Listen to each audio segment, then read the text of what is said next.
Breaking news చూస్తున్నాం. Congress party అగ్రనేత రాహుల్ గాంధీపై అనర్హత వేటు నేపథ్యంలో ఏఐసీసీ పిలుపు మేరకు రేపు హైదరాబాద్లో నిరసన తెలపాలని నిర్ణయం కాంగ్రెస్ అధిష్టానం నిర్ణయించింది. ఇక రేపు ఉదయం 10 గంటల నుంచి సాయంత్రం 5 గంటల వరకు గాంధీ భవన్లో గాంధీ విగ్రహం వద్ద నిరసన తెలుపుతున్నారు. రాహుల్కు మద్దతుగా బైఠాయించాలని నిర్ణయించారు.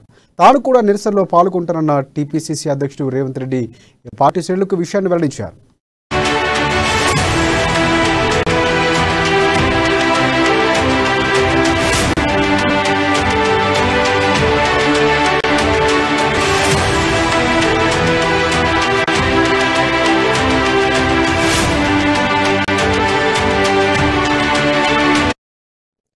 కాంగ్రెస్ పార్టీ అగ్రనేత రాహుల్ గాంధీపై అనర్హత వేటు నేపథ్యంలో ఏఐసీసీ పిలుపు మేరకు రేపు హైదరాబాద్లో నిరసన తెలపాలని నిర్ణయం కాంగ్రెస్ అధిష్టానం నిర్ణయించింది.